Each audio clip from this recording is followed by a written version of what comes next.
प्रिया, आप हमारी पड़ोसी हो। हमें पता चल गया है कि अच्छे पड़ोसियों से बढ़कर कुछ नहीं है। आप यहाँ ही रहेंगी। आपके बेटे की तरह मेरी बेटी भी बहुत सुंदर है। मुझे ये रिश्ता स्वीकार है। मुझे तो पहले ही पता था मेरा बेटा आपको पसंद आ ही जाएगा। चांद जैसा है मेरा बेटा। रिश्ते तो और भी बहुत थे, परंतु मैं अपने बेटे की शादी किसी गरीब परिवार में नहीं करना चाहता था। हम तो बहुत अमीर हैं। हमारा बड़ा कारोबार है और पूरे जंगल में कोई नहीं है जो हमारी बराबरी करे। गोरी बहन, बाकी सब तो ठीक है। एक बात मुझे अच्छी नहीं लगी। बताएं बताएं बहन जी, क्या बात है? आपके घर के पास में जो एक टूटा सा घर है वो किसका है? वो घर एक गरीब चिड़िया का है। हमारा उस चिड़िया से कोई लेना देना नहीं। हमने कभी उससे बात भी नहीं की। मुझे अच्छा नहीं लगा। जब मेरे रिश्तेदार आएंगे तो क्या कहेंगे कि हमने अपनी बेटी की शादी गरीबों की बस्ती में की है। किसी तरह से उस चिड़िया को वहाँ से भगा दो। बाकी सब ठीक है। आप चिंता ना करें, ये कोई बड़ा काम नहीं है। हम उस चिड़िया को यहाँ से भगा देंगे। फिर वो बूढ़ी कौवी अपनी बेटी के रिश्ते की बात तय करके वहाँ से चली जाती है। पापा, वो चिड़िया आंटी कैसे भागेगी यहाँ से? अगर वो ना गई तो क्या मेरी शादी नहीं होगी अमीर परिवार में? भागेगी भागेगी क्यों नहीं? तुम्हारे पापा ऐसे उल्टे काम बहुत अच्छे से करते हैं। गोरी, मैं अभी चिड़िया के पास जाकर उसे समझाता हूँ। कालू भैया, ये क्या बात कर रहे हैं आप? मैं यहाँ से क्यों चले जाऊँ? मेरा घर है, ये टूटा है तो क्या हुआ? मुझे अपने घर से बहुत प्यार है। अगर तुम यहाँ से नहीं जाओगी तो मेरे बेटे की शादी नहीं होगी। तुम्हें यहाँ से जाना ही होगा। कहीं गरीबों की बस्ती में चली जाओ। अगर ना गई तो मैं तुम्हारे बेटे को मार दूंगा। ये सुनकर चिड़िया बहुत डर जाती है। नहीं नहीं कालू भैया, मैं चली जाऊंगी। मैं चली जाऊंगी। आप मेरे बेटे को कुछ मत कहना। ये हुई ना बात। मुझे पता था तुम समझदार हो।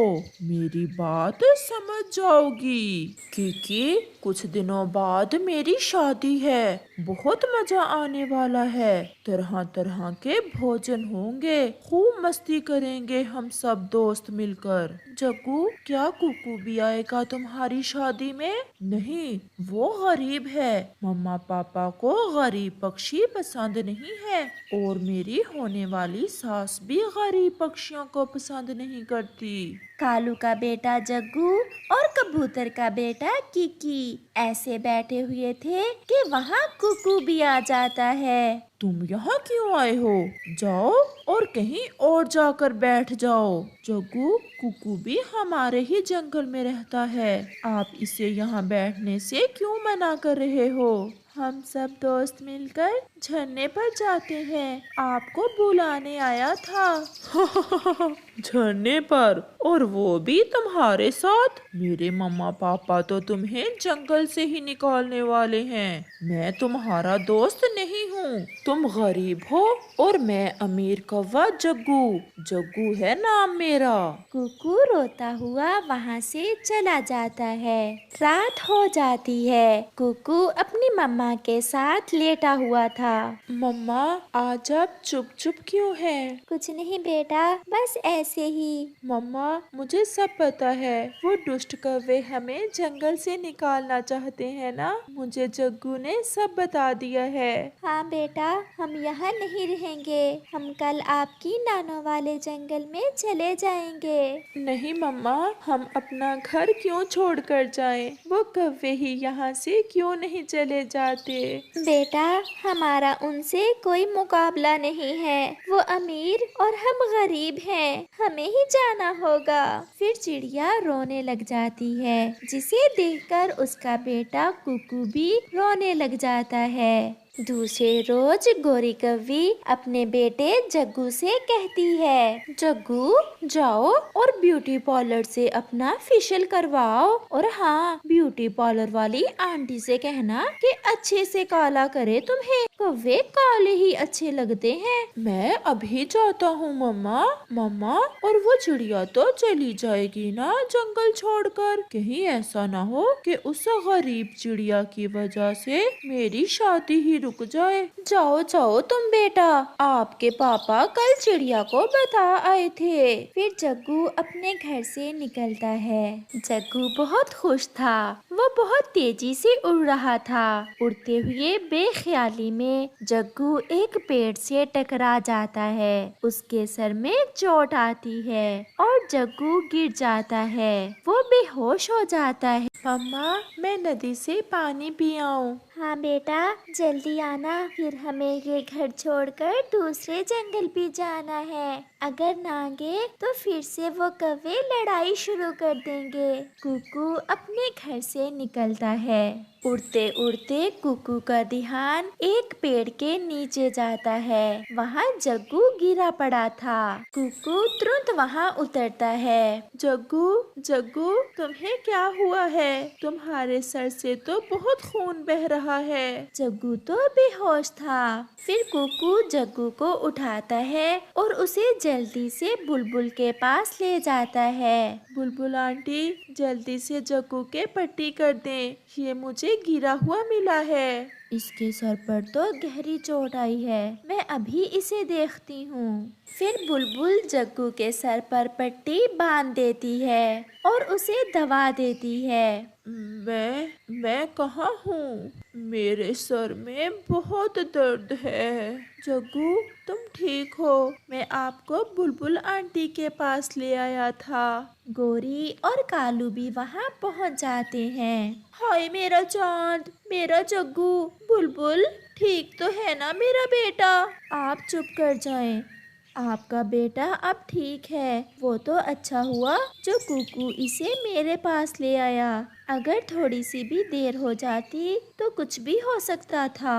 मम्मा पापा, मैं पार्लर जा रहा था कि खुशी खुशी में पेड़ से टकरा गया और कुकू मुझे उठाकर यहाँ ले आया। मम्मा, आज से कुकू मेरा दोस्त है। नहीं जग्गू, मैं गरीब हूँ और आप अमीर। मैं और मेरी मम्मा तो आज जंगल छोड़कर जा रहे हैं। नहीं कुकू बेटा, आपने तो हमारी आंखें खोल दी हैं। अमीर हो या गरीब, पड़ोसी तो पड़ोसी ही होता है। अगर आप आज मेरे बेटे की जान ना बचाते तो मेरा बेटा मर जाता।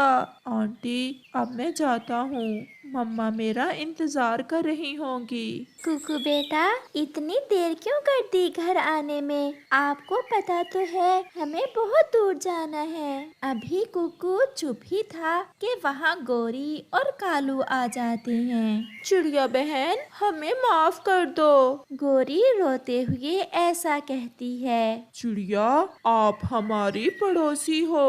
हमें पता चल गया है कि अच्छे पड़ोसियों से बढ़कर कुछ नहीं है। आप यहाँ ही रहेंगी। हुआ क्या है, मुझे कुछ बताइए तो कौवे भैया। फिर गोरी चिड़िया को सारी बात बताती है। आज से मेरा एक नहीं 2 बेटे हैं, एक जग्गू और दूसरा कुकू। फिर वो सब खुशी खुशी वहीं रहते हैं। प्यारे दोस्तों, इस कहानी से हमें सीख मिलती है कि कभी भी किसी को कमजोर मत समझो, क्योंकि क्या पता कि कब कमजोर ही मुश्किल समय में हमारी मदद कर दे। गोरी कव्वी ने 2 अंडे दिए हुए थे, जिनमें से एक अंडा फूटता है और उसमें से एक बेटा कौवा बाहर निकलता है। आ गया, मेरा सुंदर सा बेटा अंडे से बाहर आ गया। गोरी, जब तक हमारा दूसरा अंडा फूटेगा, मैं तब तक अपने दोनों बेटों के लिए भोजन ले आता हूँ। जल्दी आना, कहीं जाकर सो न जाना। गोरी, मैं यूं गया और यूं आया, तुम घोंसले में ही बैठो। कालू कौवा भोजन लेने चला जाता है। क्या बात है कौवे, आज बड़े खुश नजर आ रहे हो। मेरे अंडे से बेटा निकला है और मेरा दूसरा अंडा भी फूटने ही वाला है, उसमें से भी बेटा ही निकलेगा। बहुत बहुत बधाई हो कव्वे। मैं अपने बच्चों के लिए भोजन लेने आया हूँ। क्या तुम मुझे बता सकते हो कि मुझे भोजन कहाँ से मिलेगा? नदी के पास गया था मैं सुबह और मुझे वहाँ से भोजन मिल गया था, तुम भी वहीं जाओ। गौरी देख रही थी कि उसका दूसरा अंडा भी फूटता है और उसमें से भी एक बच्चा बाहर निकलता है। मम्मा, मम्मा, मेरे पाँव में बहुत दर्द हो रहा है। मम्मा कुछ करें, मुझे बहुत दर्द है। जब मैंने पाँव से अंडा तोड़ा तो मेरे पाँव में दर्द शुरू हो गया। हाय मैं मर गई, ये तो बेटी है और वो भी लंगड़ी। अब मैं क्या करूँगी? कालू तो मुझे घर से निकाल देगा।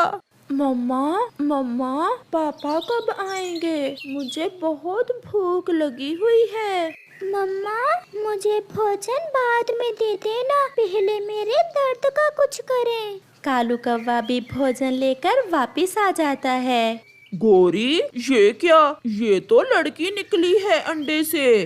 कालू जी, मेरा कोई दोष नहीं है, हमारे दूसरे अंडे से बेटी कौवी ही निकली है और वो भी एक टांग से अपाहिज है। क्या क्या अपाहिज है तुम्हारी बेटी?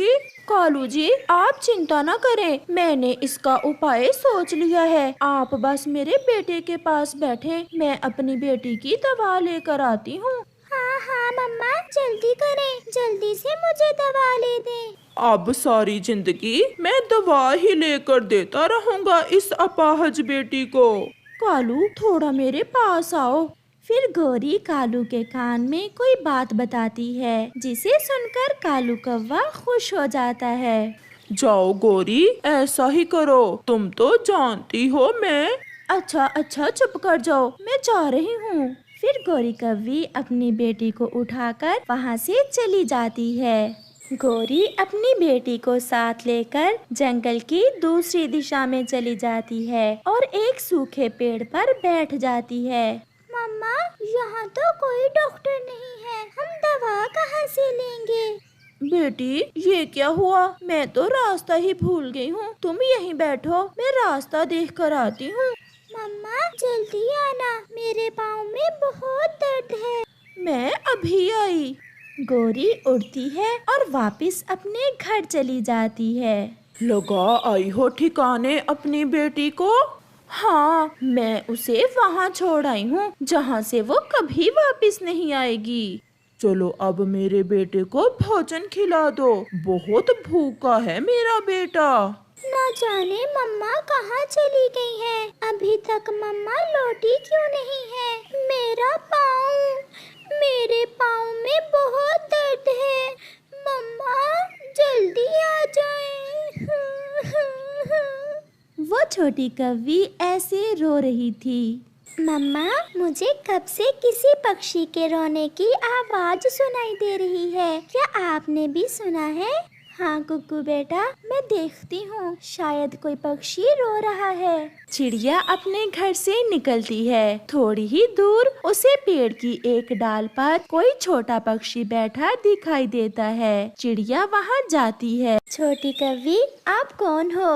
मैं कौन हूँ? मुझे तो नहीं पता मैं कौन हूँ। मेरे पाँव में बहुत दर्द हो रहा है। मेरी मम्मा सुबह मुझे मेरी दवा लेने यहाँ लाई थी और मेरी मम्मा रास्ता भूल गई। वो रास्ता देखने गई थी और अब तक लौटी ही नहीं। मासूम छोटी कौवी, आप क्या जानो कि आपकी मम्मा आपको यहाँ क्यों छोड़ गई हैं? हमारे समाज में अपाहज लड़कियों के लिए कहाँ जगह है? आंटी, आंटी, मेरे पाँव में बहुत दर्द है, आप कहीं से मेरी मम्मा को ढूंढ कर ला दें।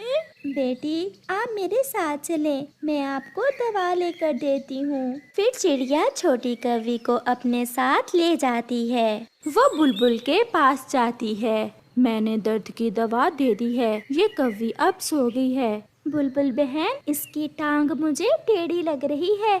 अंडे से निकलते समय चोट आ गई है इस छोटी कौवी के पाँव पर। अगर आप इसे ये दवा देंगी और हर रोज कसरत करवाएंगी तो ये ठीक हो जाएगी। फिर चिड़िया छोटी कव्वी को साथ लेकर अपने घर की तरफ उड़ती है। मम्मा, ये कौन है?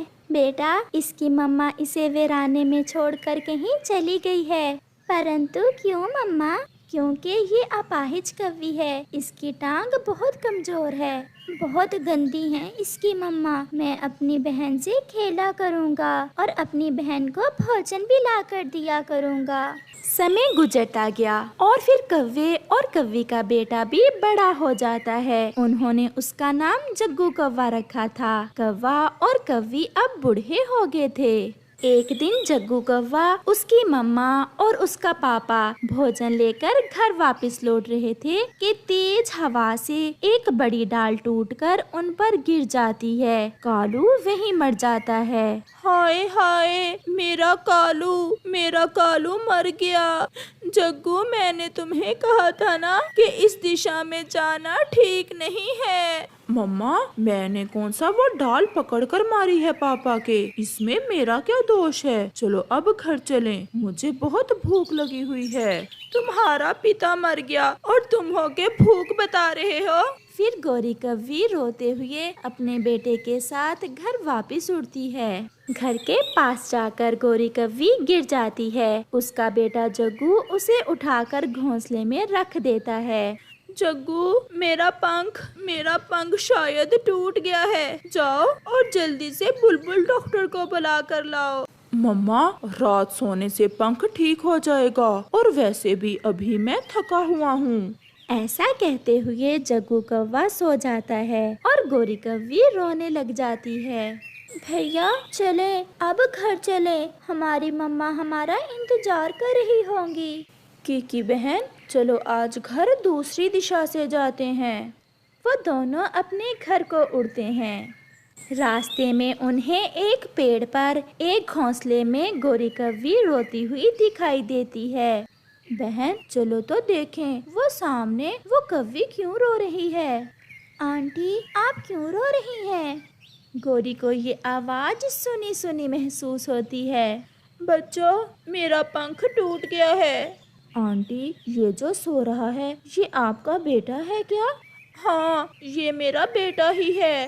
तो आप इसे कहें आपको डॉक्टर के पास ले जाए। मुझे पता है आंटी, आपके बहुत दर्द हो रहा होगा। जब मेरी मम्मा मुझे वीराने में छोड़ गई थी तब मेरे पाँव में भी बहुत दर्द हो रहा था, परंतु मेरी मम्मा को मुझ पर जरा ध्यान न आई।